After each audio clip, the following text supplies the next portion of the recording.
श्री सच्चिदानंद सद्गुरु साईनाथ महाराज की जय। ओम साई राम।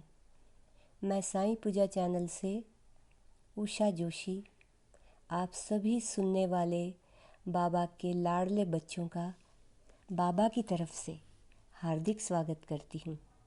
मैं जो कुछ भी बोलती हूँ मैं नहीं बोलती हूँ, मुझे बाबा कहते हैं वही चीज़ मैं बोलती हूँ।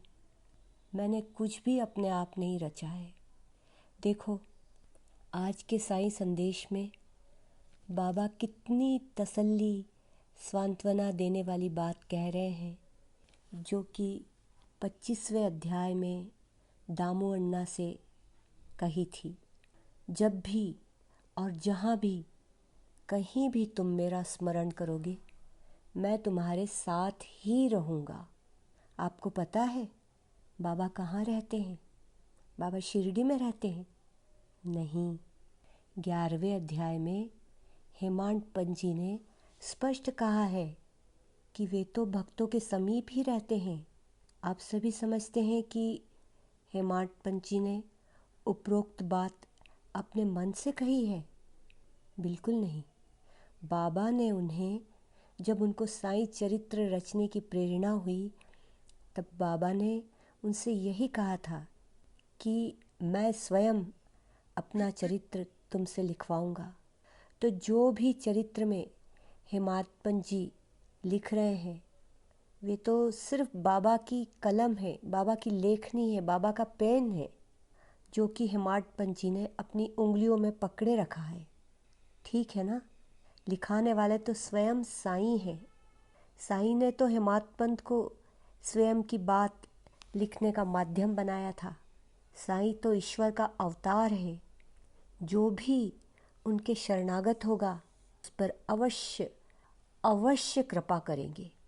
बाबा ने 13वें अध्याय में हेमांड पंत से लिखवाया है कि वे ही भाग्यशाली है जिनके समस्त पाप नष्ट होने को है। वे ही मेरी उपासना की ओर अग्रसर होते हैं। यदि केवल और केवल साईं साईं का जप करोगे तो मैं तुम्हें भाव सागर के कष्टों से पार लगा दूंगा। बाबा ने कहा है, मेरे बच्चे, जब भी तू दुखी पीड़ित हो, मेरी मस्जिद की सीढ़ियों पर पैर रख दे, तू सुखी हो जाएगा। बाबा कह रहे हैं कि तुम्हारे पिछले जन्मों के पुण्य कर्मों से ही तुम्हें यह देह मिली है और तुम्हें मैं मिला हूँ। यदि निरंतर मेरे समीप का एहसास करोगे तो मेरे बच्चे, तुम्हें मुझसे अभिन्नता प्राप्त होगी। मैं अभी इसी समय इसी पल तुम्हारे समीप हूँ। विश्वास करो, अब और आंसू नहीं बहाओ।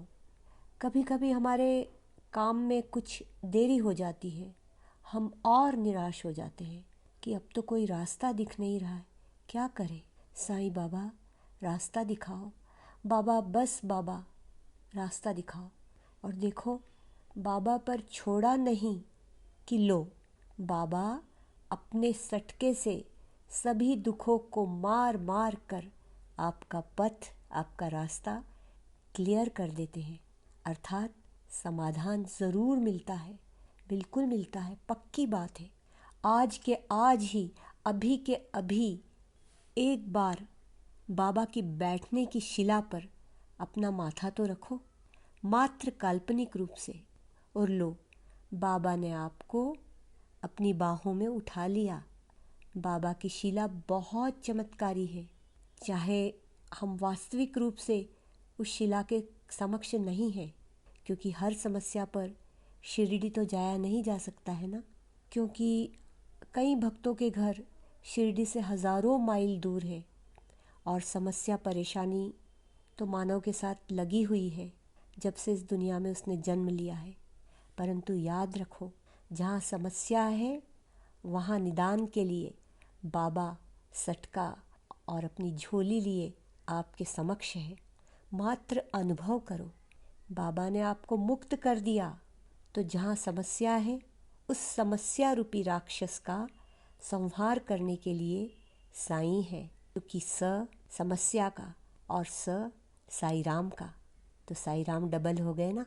साईं रक्षक है तब काहे को डरना, साईं तो हनुमान जी का अवतार है, साईं तो साक्षात बजरंग बली है। बिल्कुल पक्की बात है ये। जैसे हनुमान जी के लिए कहते हैं ना कि तुम रक्षक काहू को डरना, तो साईं रक्षक है तो काहे को डरना। बोलो जय साईं। आ जाओ साईं और लीजिए, ये साईं बाबा आ गए, आपकी समस्याएं मिटने लगी। ओम साई राम, ओम साई राम, ओम साई राम।